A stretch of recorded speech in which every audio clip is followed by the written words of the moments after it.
Assalamualaikum warahmatullahi wabarakatuh. Alhamdulillahirabbil alamin. Wassalatu wassalamu ala asrofil anbiya'i wal mursalin wa ala alihi wa sahbihi ajma'in. Alhamdulillahirabbil alamin. Marilah kita bersyukur atas kehadiran Allah Subhanahu wa taala yang mana Ia telah memberikan kita kesehatan, keselamatan sehingga kita masih diberikan umur yang panjang pada sampai hari ini. Kemudian salawat dan salam marilah kita junjungkan atas kehadiran Nabi besar kita Muhammad SAW yang mana Ia telah membawa kita dari zaman kegelapan menuju zaman yang terang benderang yang sebagaimana kita rasakan pada hari ini. Kemudian di sini saya akan menjelaskan tentang musyawarah perencanaan pembangunan desa atau yang disingkat dengan musrembang desa. Musyawarah perencanaan pembangunan yang selanjutnya disingkat dengan musrembang. Musrembang desa adalah forum rembuk warga desa yang dilakukan untuk membicarakan masalah dan potensi desa agar teridentifikasi dengan baik untuk memberikan arah yang jelas atas tindakan yang layak menurut skala prioritas dan dilaksanakan dalam mengatasi masalah atau memaksimalkan potensi yang dimiliki sebagai dasar program kerja pemerintah desa melaksanakan penganggaran dan kegiatan tahunan desa. Kemudian selanjutnya masuk kepada maksud dan tujuan dari musrembang desa, yaitu dilaksanakan model perencanaan partisipatif di tingkat desa yang melibatkan semua komponen masyarakat, lembaga kemasyarakatan, swasta dan pemerintah desa atau lembaga pemerintah lainnya yang ada di desa. Sedangkan tujuan yang hendak dicapai dengan dilaksanakannya musrembang desa ialah yang pertama, menyepakati prioritas kebutuhan dan masalah yang sangat mendesak untuk direalisasikan dalam bentuk program maupun kegiatan pada tahun perencanaan atau tahun yang akan datang. Kemudian selanjutnya menyepakati tim delegasi desa yang akan memaparkan masalah yang menjadi kewenangan daerah yang berada di wilayah desa pada forum musrembang kecamatan. Kemudian selanjutnya masuk kepada partisipasi masyarakat. Masyarakat berpartisipasi dalam memajukan desa mereka dengan memberikan saran dan pendapat terhadap kekurangan dari pembangunan infrastruktur dan perekonomian di desa mereka. Dan peran masyarakat juga sangat dibutuhkan dalam pemantauan kinerja aparatur desa dalam membuat RPD untuk penyusunan anggaran lama pembangunan agar tidak terjadi kecurangan. Dan rencana pelaksanaan musrembang desa tahun 2020. Setelah diselenggarakan musrembang desa yang dihadiri oleh wakil-wakil dari kelompok, dusun, dan tokoh masyarakat serta unsur lain yang terkait di desa sebagaimana tercantum dalam daftar hadir.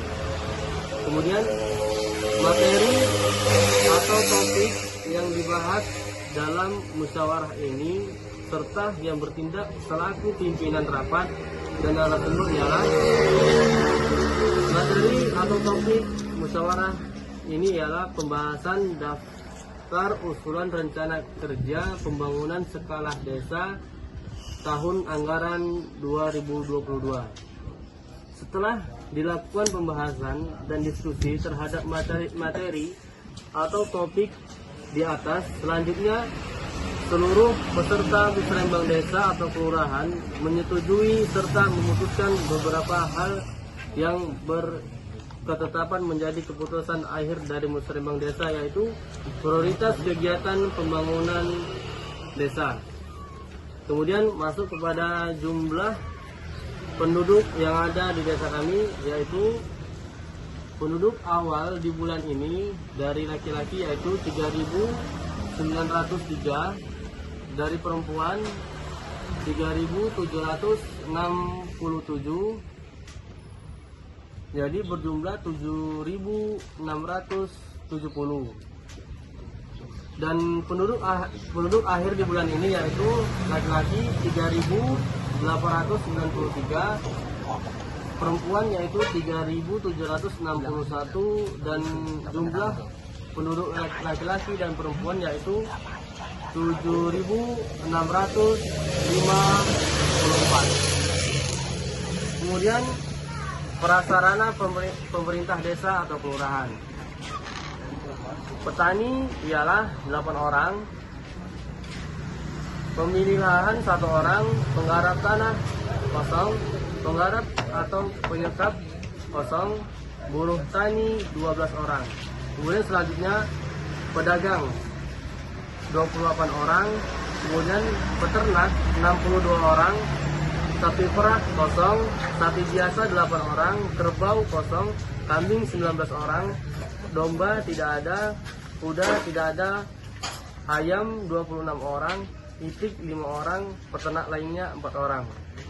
Kemudian pengrajin 11 orang, PNS 269 orang, honorer 115 orang, ABRI atau TNI 23 orang, Polri 3 orang, karyawan swasta 48 orang, nelayan 10 orang, dan kemudian buruh 32 orang, buruh industri tidak ada, buruh bangunan 55 orang, buruh perkebunan tidak ada. Kemudian masuk pada pensiun 19 orang.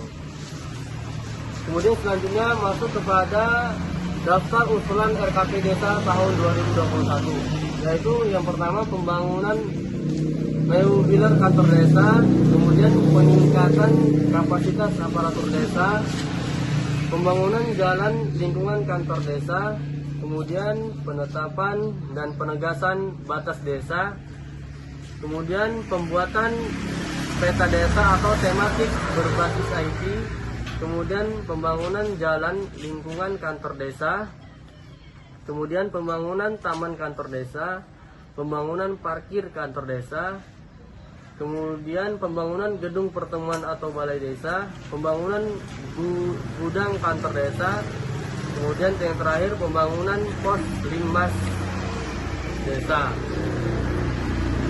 Kemudian tahap pasca pelaksanaan. Setelah selesai Musrenbangdes dilaksanakan, TPM menyusun laporan. Adapun format dan bentuk administrasi yang harus dibuat dan dilaporkan ke tingkat kecamatan seperti contoh di bawah ini. Yang pertama, berita acara musrenbang desa. Kedua, surat mandat musrenbang desa. Ketiga, format prioritas masalah musrenbang. Keempat, format prioritas kegiatan musrenbang. Yang kelima, format daftar usulan musrenbang. Kemudian selanjutnya kesimpulan. Kesimpulan yang dapat saya ambil dari kegiatan pelaksanaan musrenbang ini yaitu masyarakat bisa berperan aktif terhadap kemajuan dalam pembangunan desa mereka, dan perangkat desa bisa bekerja sama masyarakat umum sehingga musrenbang pun akan berjalan dengan lancar dan efektif. Peran masyarakat sangat besar dalam mengembangkan desanya sendiri, dan potensi masyarakat dapat dilihat melalui kegiatan dan juga kekurangan dari desa mereka. Bisa mereka atasi sendiri dengan musyawarah kepada perangkat desa setempat. Demikianlah yang dapat saya sampaikan. Lebih dan kurangnya saya mohon maaf. Wabillahi taufiq wal hidayah. Wassalamualaikum warahmatullahi wabarakatuh.